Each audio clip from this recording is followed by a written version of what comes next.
Very happy to be joined here today with Alison and with Oliver, or as Oliver likes to go by, Ollie. If that makes sense. Yeah. What should we call it? So, how about we just do a first little bit of introductions, if that works, guys? So, how about we go, Alison? How would you like to introduce yourself? Oh, thank you. Yeah, afternoon all. So I'm Ali Argall, Business Development and Client Retention Director at Tusker. I am celebrating a relatively kind budget for the world of salary sacrifice and not having to update my slides in 2 seconds, just in case there was anything new. But yeah, lovely to be here. I have been at Tusker for 21 years, well, nearly 21 years, which seems unbelievable. But yeah, thanks, James. Cool. And Ollie, would you like to introduce yourself? Yeah, hi everyone. I'm Oliver Brown. I work for Siemens. Been with Siemens for 8 years. We support Advantage Utilities on metering solutions, so metering and data collection, and then also workplace charging. And of course, my name is James. I'm head of the sustainability department here at Advantage Utilities. And before we get into any real details, let's quick have an overview of the companies that we work for. So, Alison, would you like to tell me a little bit about Tuskers? So Tusker have been providing salary sacrifice core benefit solutions since 2009. I won't steal all my thunder from my slides, but very much focusing on over a wider employee base than would normally be would have access to a company car. But in essence, it is a company car and it's there as an employee benefit.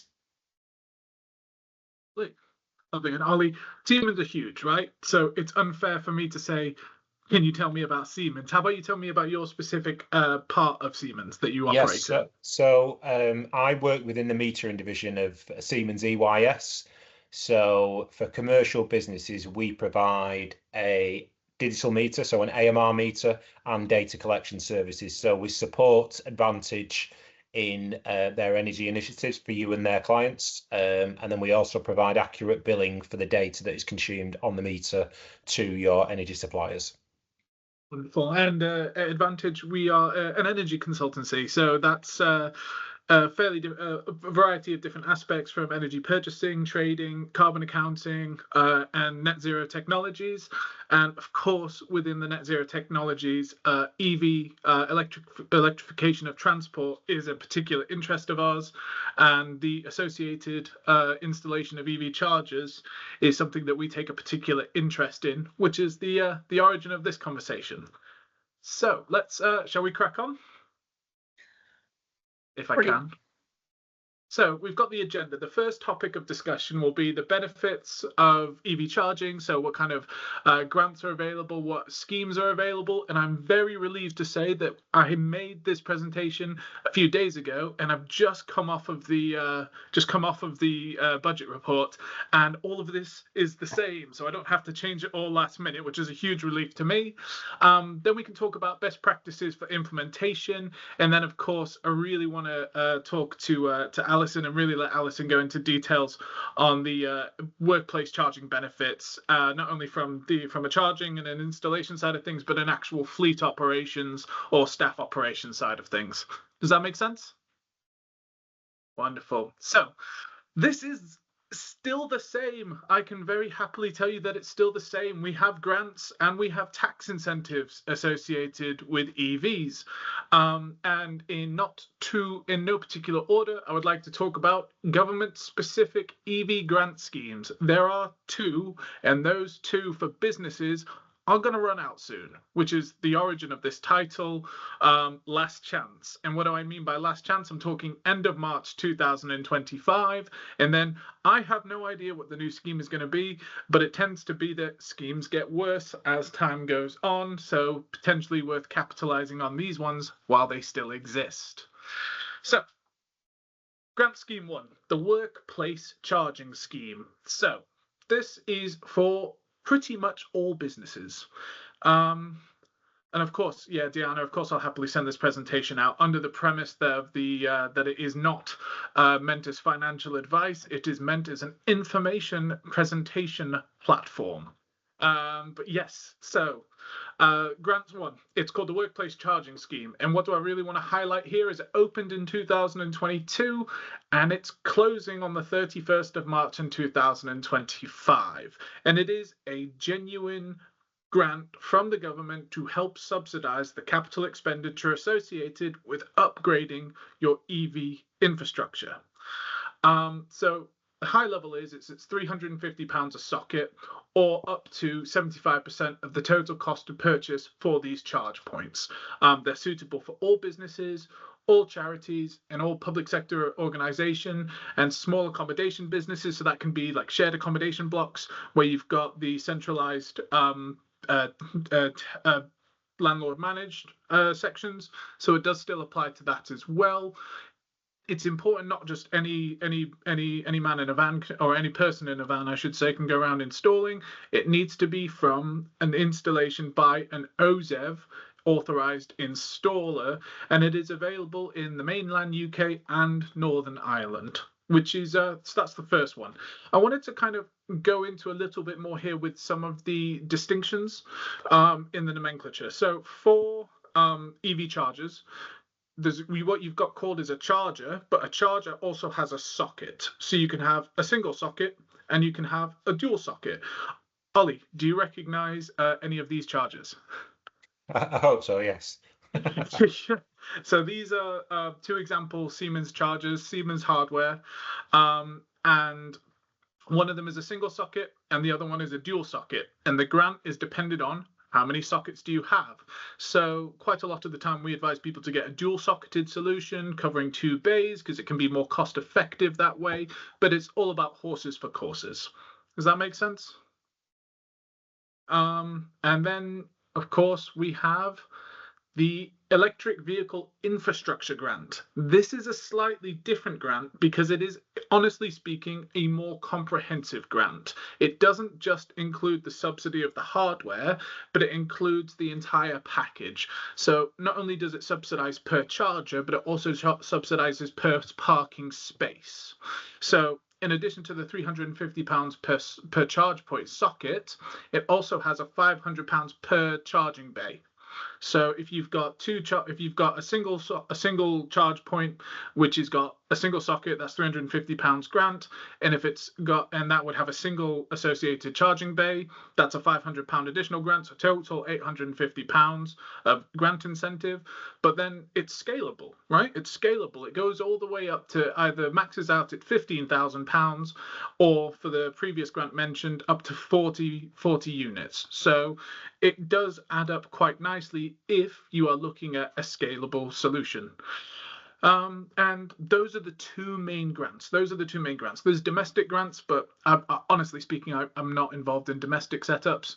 We can talk about domestic setups offline, but this is very much targeted at the workplace charging scheme.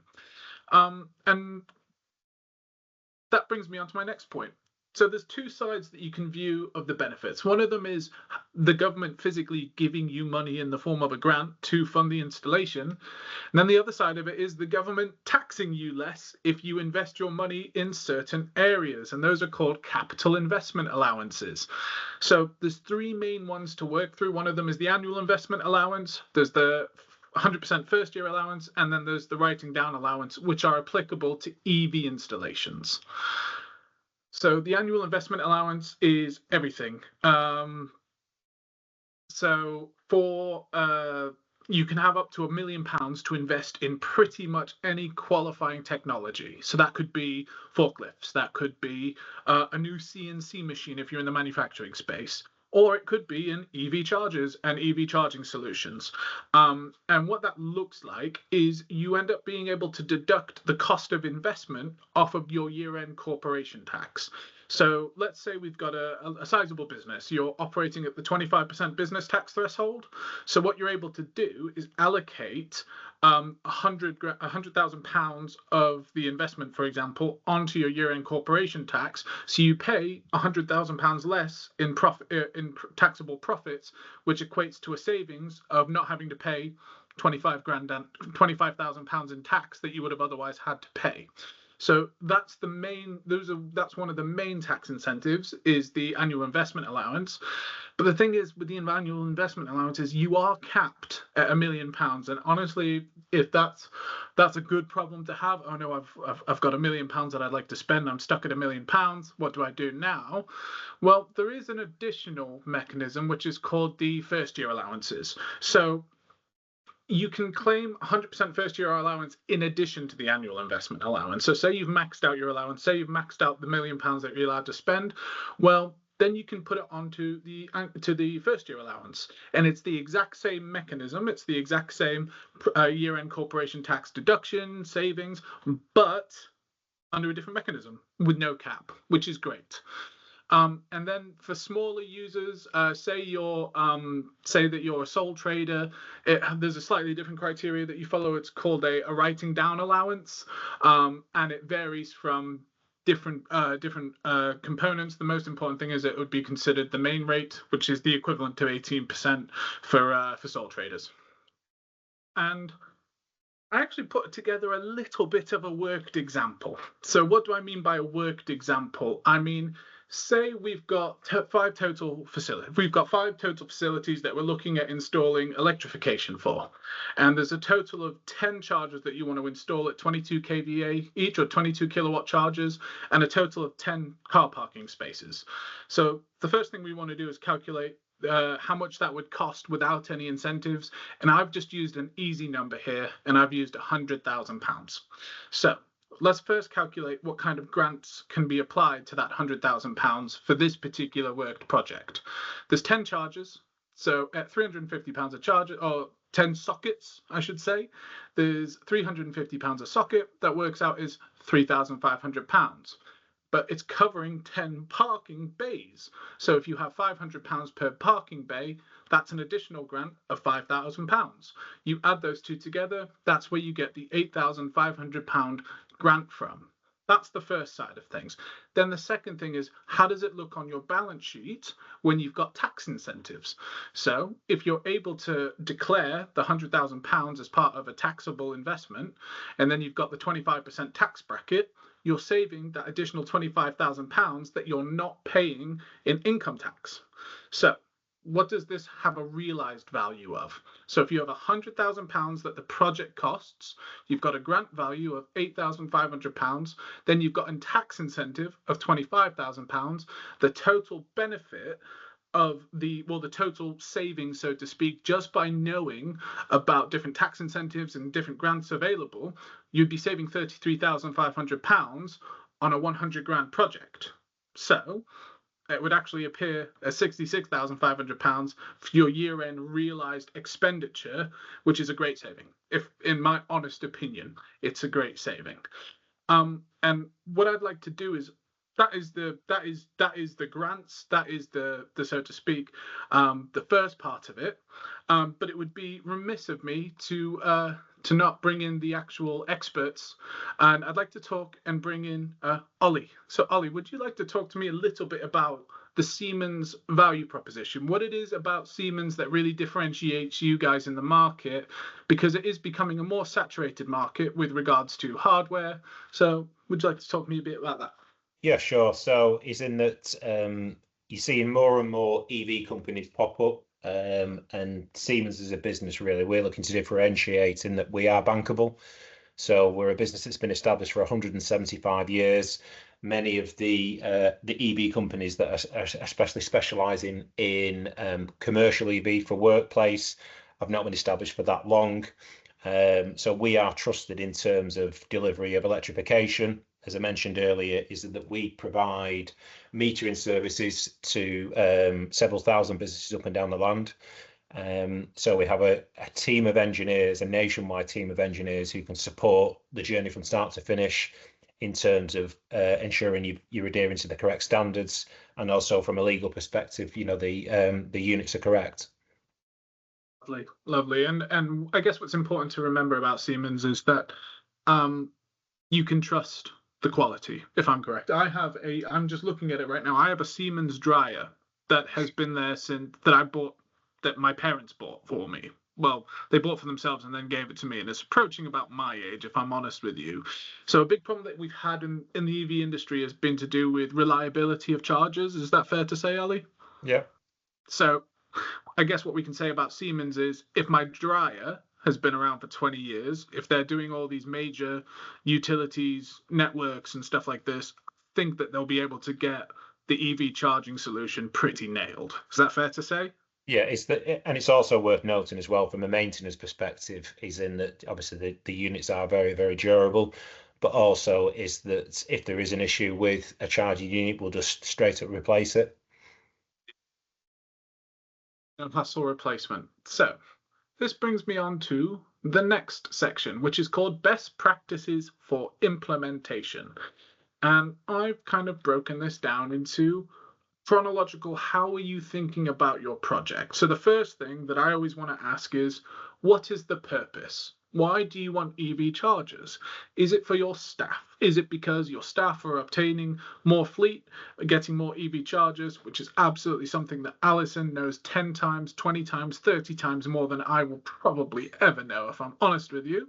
But what is the purposes? Why do you want to electrify? Is it for your staff purposes? Is it for your fleet? Is it directly for your day-to-day operations, some of your lighter goods vehicles, and you want them to electrify?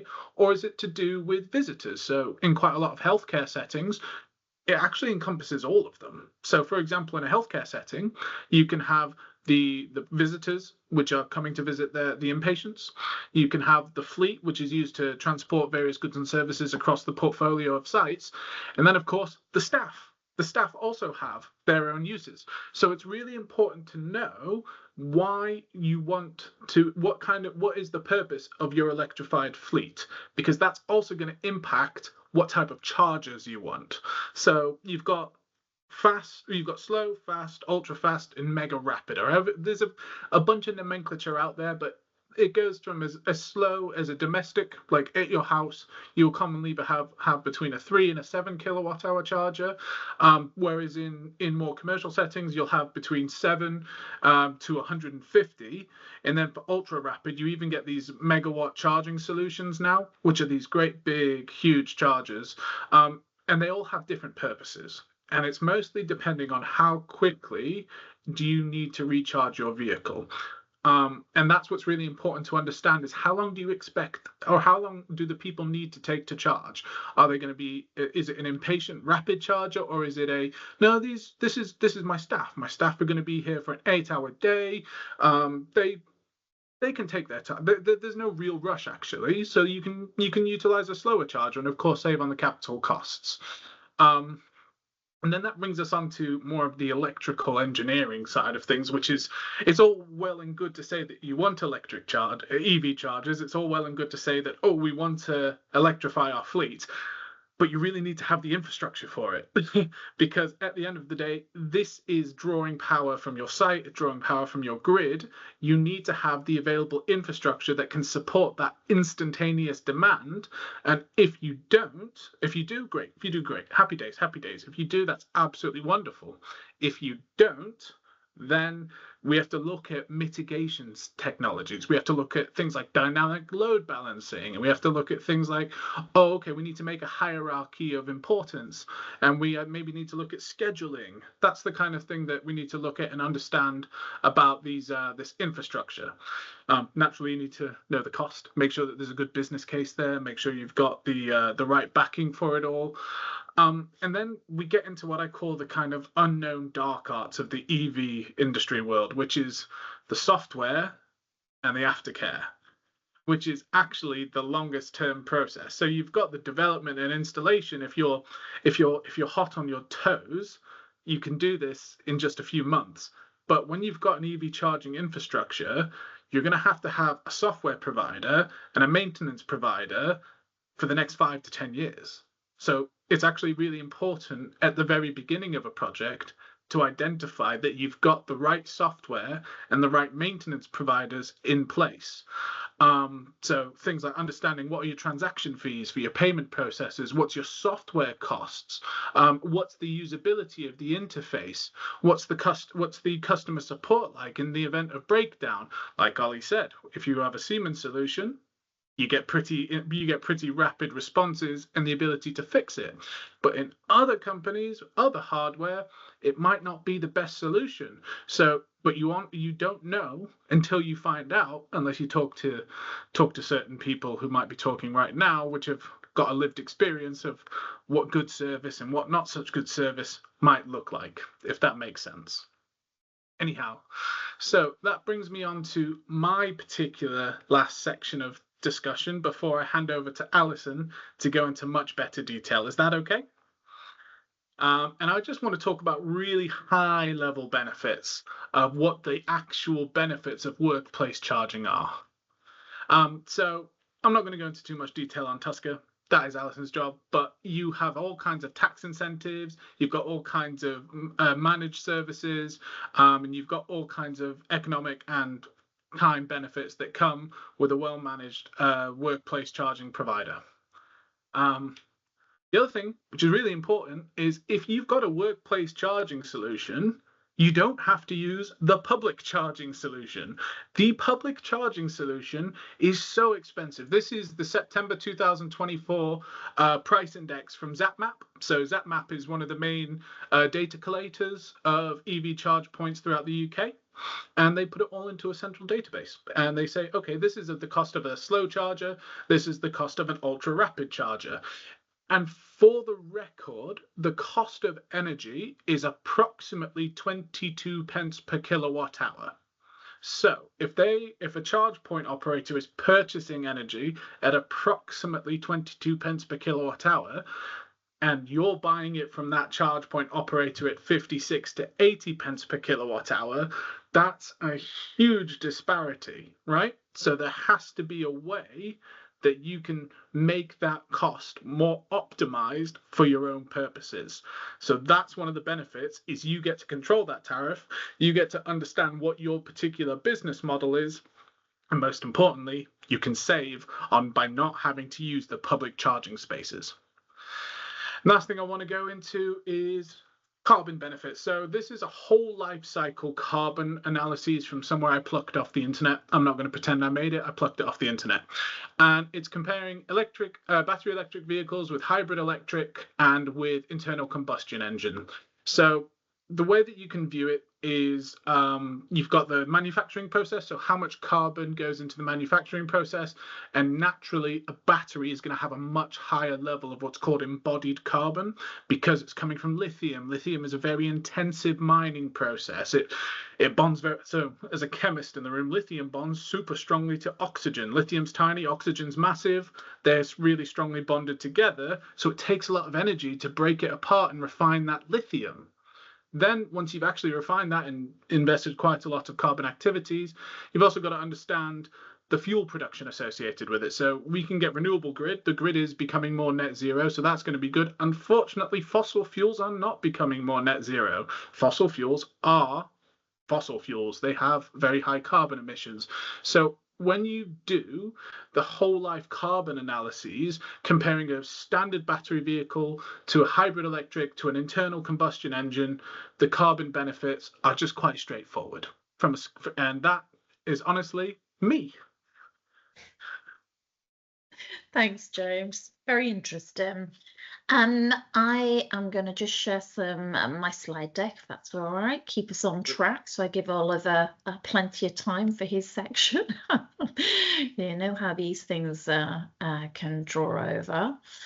That is me. Come 1 second. Hopefully that is coming up.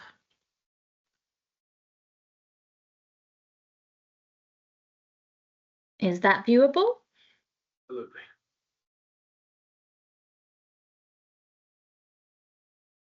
Yep. Does that come up okay? Yeah, that's right. Yeah, that's right. I can Fabulous. see it. Yeah, sorry. So, I guess from the synergy, sort of talking about all things to do with workplace charging is kind of how can you maximize the usage of your investment, and actually kind of where we've seen at Tusker such great synergy around workplace charging is this transition from a fossil fuel vehicle into an ultra low emission vehicle. I'm going to run through kind of what that looks like. And as James has already mentioned, some of the tax incentives that exist. And the government have been on a road to zero strategy, particularly across the last 5 years. But actually, the company car taxation system has always made salary sacrifice a sort of real, excuse the pun, but a green driver on the basis that, you know, where there have been opportunity to drive the most carbon efficient vehicles, they are also the most tax efficient vehicles. And it was really positive today to see that the government, new government, are continuing to support that transition. A little bit about Tusker, just to give you a little bit of a steer as to where we are. So at Tusker, we have 54,000 cars on our salary sacrifice car scheme. We've been operating these since 2009, and over that period have delivered hundreds of thousands of cars.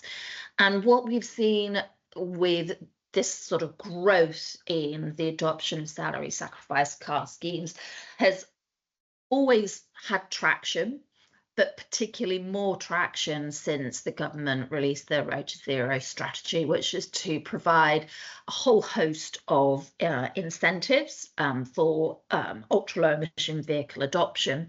And this, of course, is literally around that Road to Zero. So still looking now at a target date of 2030 for the ban of brand new fossil fuel vehicles, for the sale of fossil fuel vehicles, and the kind of looking at that step change of how do we create a market and the transition into new technology, really. So you'll see here, I mean, from our scheme base, we run approximately around 2,000 salary sacrifice car benefit schemes, and those go from sort of very large organizations like Siemens, British Airways, all the way through to a really large product pool with our SME audience. So we're not one of those companies that only will talk to you if you've got 1,000 employees. That is not the case at all. We want to make this as inclusive as possible for as many as possible, because of the dramatic impact that it is having.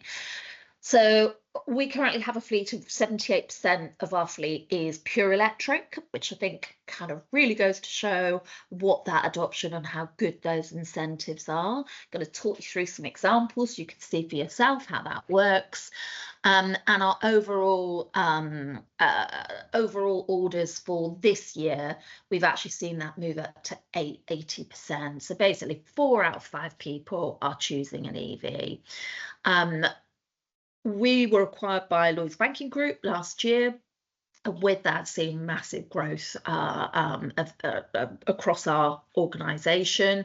We belong in the Lloyds Banking Group Transport Division. So we have our sister company, Lex Autolease, who are traditional company car fleet providers and like commercial vehicles. Tusker is a salary sacrifice specialist. And then, of course, we've got Black Horse, who do the retail financing out in the marketplace. And what we've seen massively is this call from employers, not just around wanting that green transition, which of course is going to help with your scope 3 reporting, say, obligations, but actually around really providing a really tangible benefit to employees. And what we're seeing here is that there is a drive where I would say out of the top 3 reasons people want to put a salary sacrifice car benefit scheme in is always around green credentials. Now sits quite high because everybody's got their own agenda and plans. and very much around providing great value to employees, a benefit that's going to save them a lot of money. And that sits very much as well around employee financial well-being. And what I mean by that is when we talk about the all-inclusive package, how that is helping lower earners in particular manage the ad hocs of actually owning a vehicle during its in life. To talk a little bit about removing risk, but adding to employers choosing ultra low emission vehicles, and an ultra low emission vehicle is a vehicle that has a CO2 emission rate of 75 grams or below.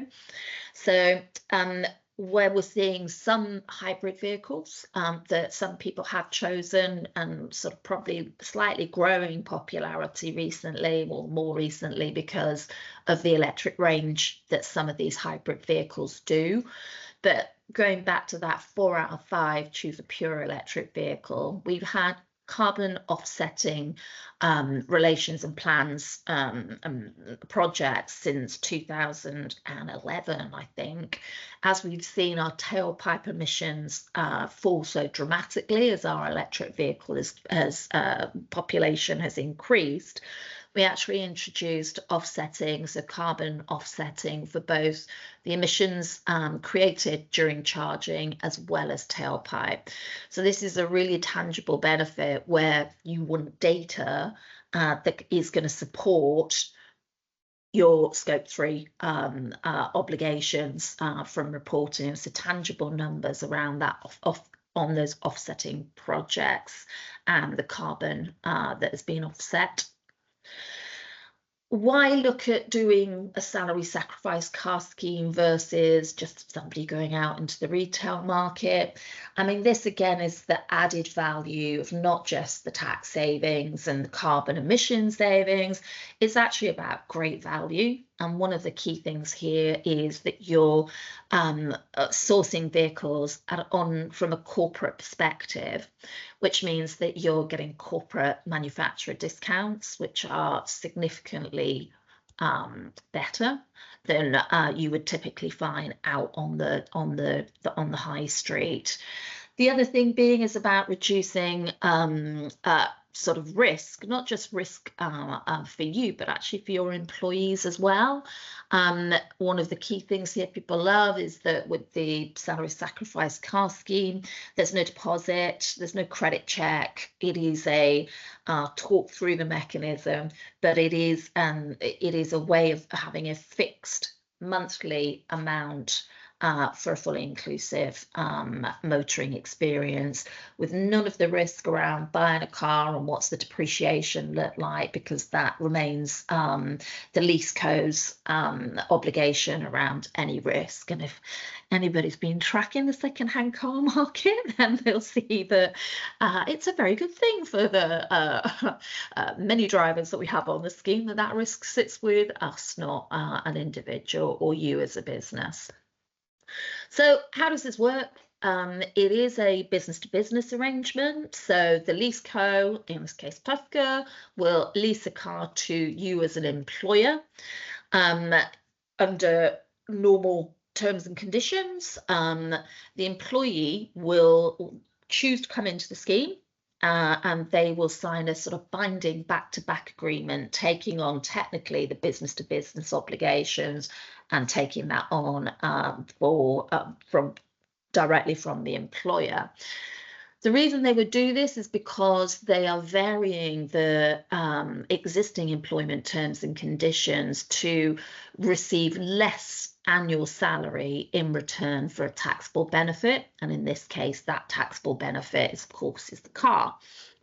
That means because the salary is being reduced, that they are going to pay less tax and national insurance than they would ordinarily if that was all being paid as salary. But there is a taxable benefit due on the vehicle itself. There is benefit in kind. But again, going back to the fact that the lower the CO2, the lower the company car tax. So lowest emissions make the highest savings. There are savings available for you as an employer, which now the employer national insurance is going up from the 13.8% to 15%. This is going to look even more attractive along the way. Sorry, James, thought you were going to say something. So what does that really look like? Because let's face it, I could tell you what it is, but everybody wants to know what's in it for me, kind of, or what does that look like? So just a snapshot of 5 different vehicles. These are actually all very popular vehicles on the scheme.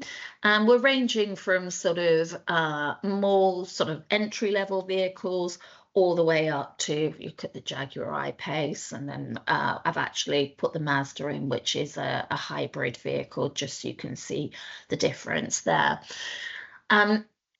This set of examples is based on here. You can see a 20% taxpayer and a 40% taxpayer in each instance.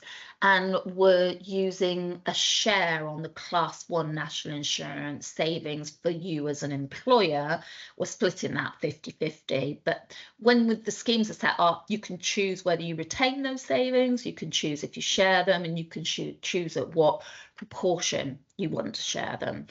So if we just look at the Mazda as an example, that's a sort of nearly £28,000 car. The gross reduction, you can see at the bottom, the sort of parameters is based on 4 years, 10,000 miles per annum.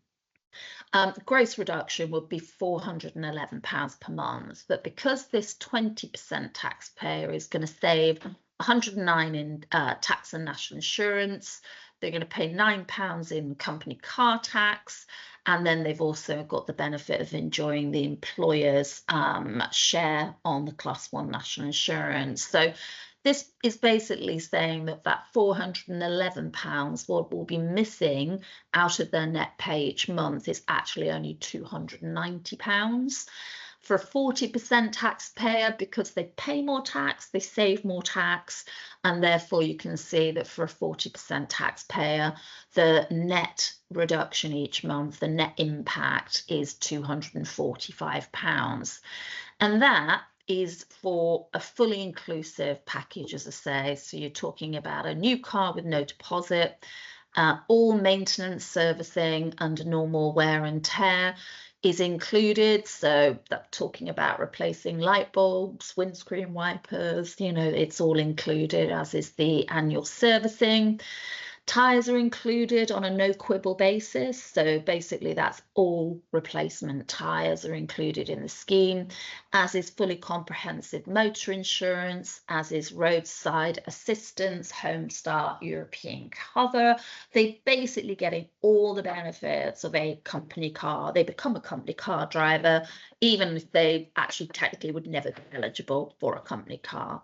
So it's a very inclusive package, and you can see, understandably, the greater the reduction, the better the savings, and the more impact that has in terms of the reduction, the net impact each month. You'll see here, which kind of starts to help me steer into a bit of return on investment. If you're going to put some infrastructure in, this is how you're going to help get that. In James's instance, his £66,500 project, you could start to utilize some of these savings so that actually it's kind of over a period of time, it's going to impact and help reduce. So if you look at the Mazda as an employer, you'd save £252 per annum at 50%. Clearly, if you chose to retain all of that, then you'd be saving at £504. And as you go across, you can again see, understandably, the larger the reduction, the more impactful it is in terms of savings. Just kind of the biggest question I guess most people want to know is, what does that look like compared to out in the market? If an employee went to get that exact car on that term of mileage, what would that look like? So in this instance, taking a reputable leasing company, you're looking at £343, call it, which looks okay, that's fine, but you'll have a deposit in there. Doesn't include any servicing, maintenance, motor insurance, road fund license, replacement tyres. It doesn't include accident management. It doesn't include roadside. And they have no protections at all should they want to terminate that arrangement early, which they will have, which we'll talk a little bit about in a minute. So you can see on the quote here that £411 is reduced for £21 from the employer. That gives you the gross reduction, the new gross reduction of £390, less your tax, less your NI, plus your BIC. So really you're looking at that fully inclusive motoring cost at £290 versus just the finance element at £343. Again, looking at a more expensive car, these things tend to move quite massively. So in this instance, that i4 will be on this online leasing quote is £684, call it. Again, just for the finance. And then if you look over on the 20% taxpayer, because of the tax and NI savings and the employer contribution, you're looking at £509. So you're already £170 better off than you are just for the finance. And if you're a 40% taxpayer, clearly that £450, including all of those services, starts to look very attractive. And of course, the main thing here is that insurance, I'm sure anybody that's tried to get motor insurance either for themselves or their children, God help you, is, you know, an incredibly increasing burden when it comes to cost. Very briefly, just when we talk about all the good things, people want to know, well, what happens? What happens if somebody resigns, they're made redundant, they go out the business, they retire early? What happens around the arrangement then? Because you've got to remember, this is business to business, but business to employee. So a lot of schemes, there's not just Tusker's scheme, there are protections in a lot of scheme providers that I've seen that would manage those types of scenarios, so that there's either no cost to return that vehicle after a minimum period. In Tusker world, that's 3 months for the 4 key reasons. What I would say, when you're looking at providers, you just really need to compare apples with apples. This is an area that does vary quite a lot from one to other, so good to spend a bit of time on that. There are some of the nasties, death in service, diagnosis of a terminal illness, those types of things. In a lot of instances, there'll be no penalty. And then we'll start to see, like Tusker, because we've been doing this a long time, that you also have some risk management for periods of absence as well.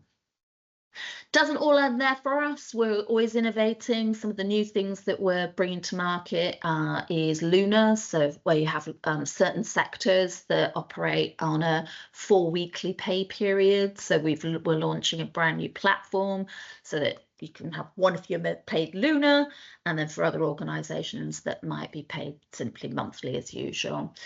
We're just in a phased launch out of our pre-loved, so basically second-hand vehicles, used vehicles that can be salary sacrificed as well. And we have introduced 60-month agreements to help spread that depreciation over a longer term.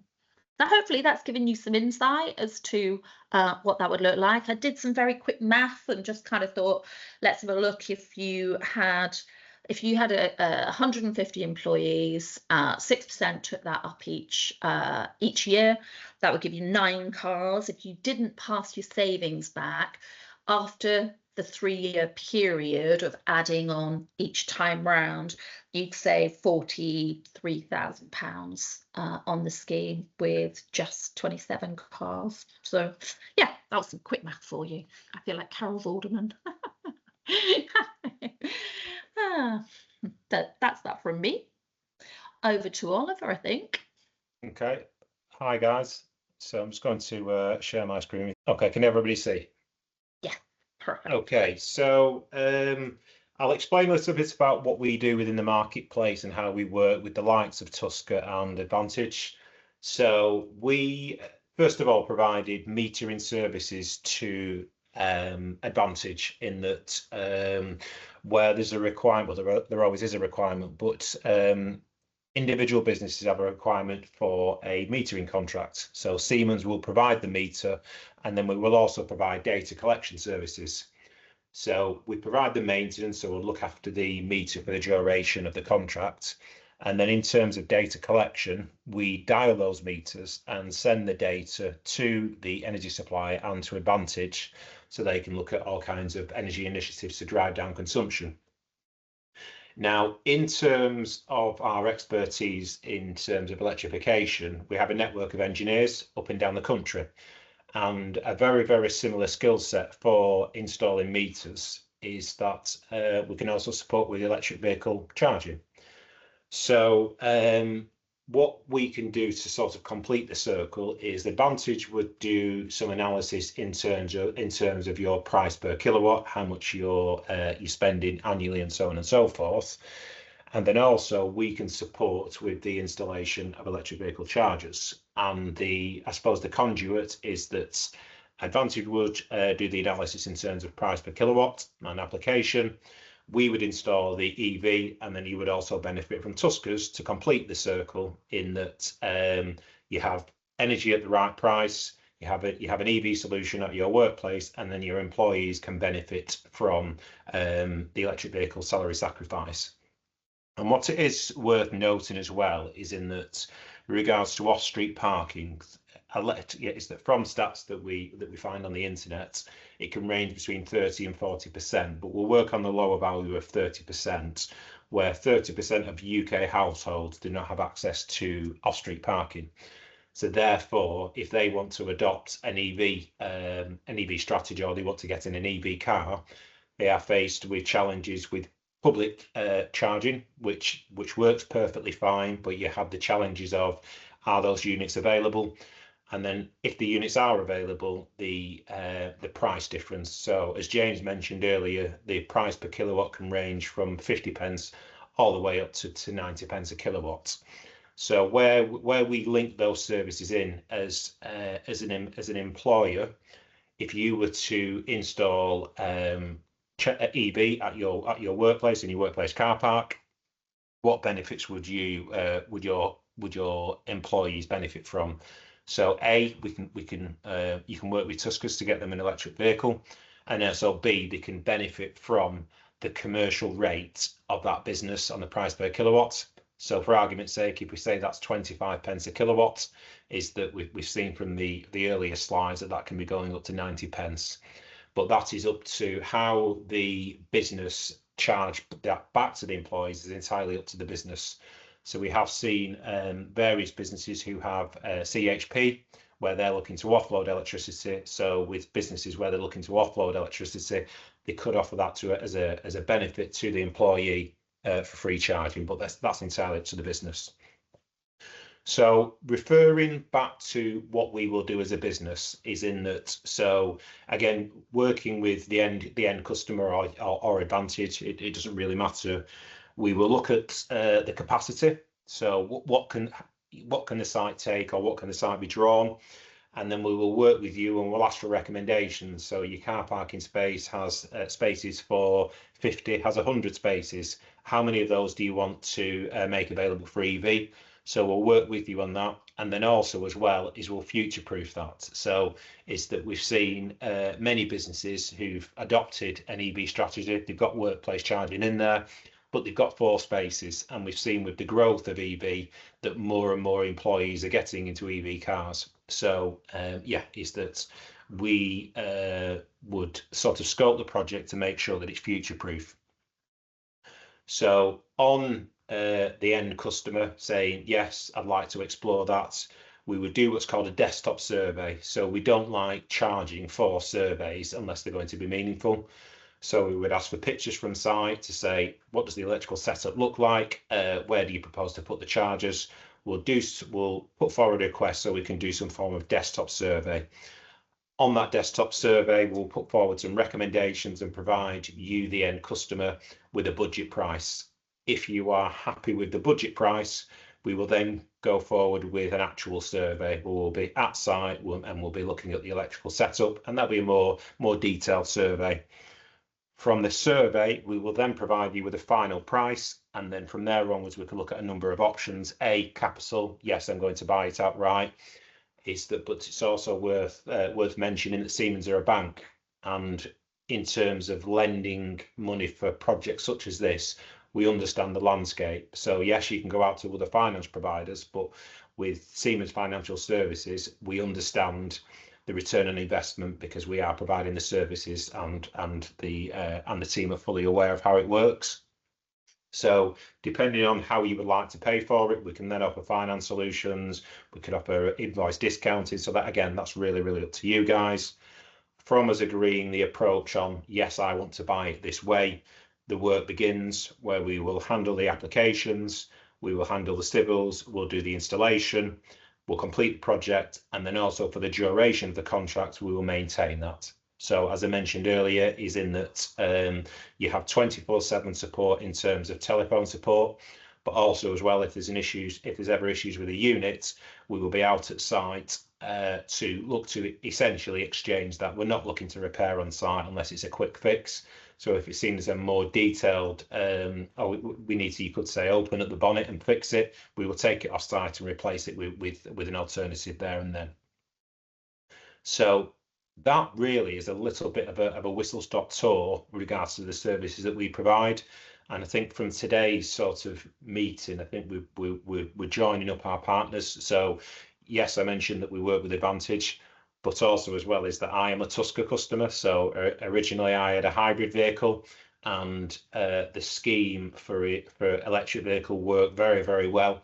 And especially when, yes, I do have off-street parking, so I can benefit from that, but I'm able to charge my vehicle to get 240 miles at £9.